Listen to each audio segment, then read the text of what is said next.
Στην τηλεφωνική μας γραμμή έχουμε τον κύριο Κωνσταντίνο Πετρωτό, επίκουρο καθηγητή του Τμήματος Μηχανικής του ΤΕΙ Θεσσαλίας. Κύριε Πετρωτέ, καλησπέρα και συγχαρητήρια καταρχάς. Καλησπέρα σας, ευχαριστώ. Εμείς σας ευχαριστούμε που δεχθήκατε να συμμετάσχετε στο δελτίο μας. Είναι αλήθεια ότι βάση αποτελούν τα νερά των ελαιοτριβίων? Είναι γεγονός?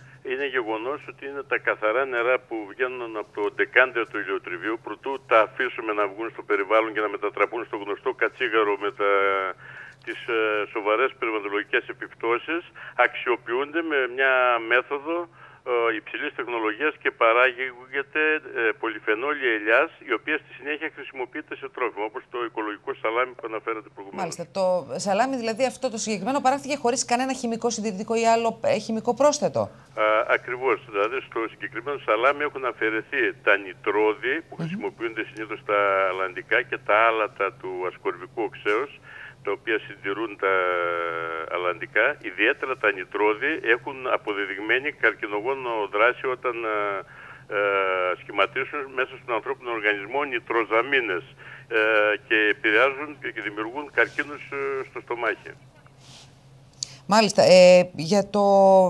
Στα τέλη παράχθηκε χωρίς κανένα χημικό συντηρητικό, είπαμε, και αποτελεί διεθνή πρωτοτυπία. Και μάλιστα στα τέλη Σεπτεμβρίου αναμένεται να κυκλοφορήσει και στο εμπόριο.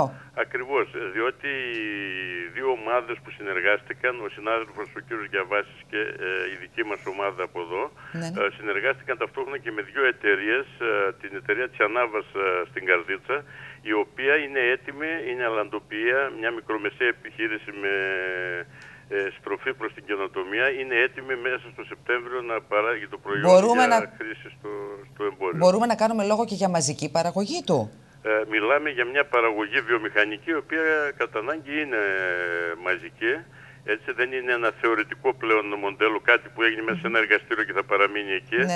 Ούτως ή άλλως συνεργάστηκαν οι δύο εταιρείες, η εταιρεία Τσιανάβας όπως και η εταιρεία Polyhealth, που είναι μια spin-off εταιρεία που δημιουργήθηκε από τη δική μας έρευνα εδώ και παράγει τις πολυφενόλες σε ελληνικό έδαφος και είναι η μοναδική εταιρεία. Όσον αφορά τη γεύση του, θα είναι σαν τα συνηθισμένα?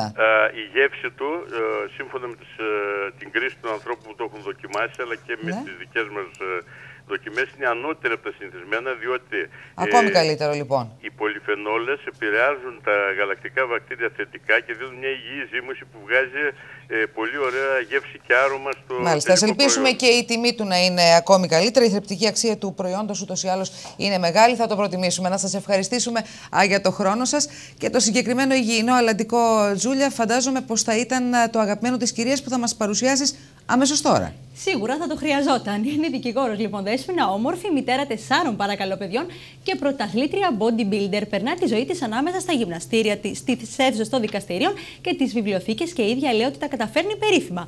Οι φίλοι της την αποκαλούν το ισχυρό χέρι του νόμου και όχι άδικα, όπως καταλαβαίνεις. Εκείνο που δεν καταλαβαίνω, Τζούλια, είναι πώς τα βγάζει πέρα με 4 παιδιά αυτή η γυναίκα. Είναι απίστευτο. Μάλλον Δέσποινα τώρα δεν μαγειρεύει, δεν καθαρίζει και ίσως θέλει παραμύθια τα βράδια. Αλλιώς δεν γίνεται. Εσύ ήρθες αποφασισμένη σήμερα να αποδομήσεις την εικόνα της επιτυχημένη.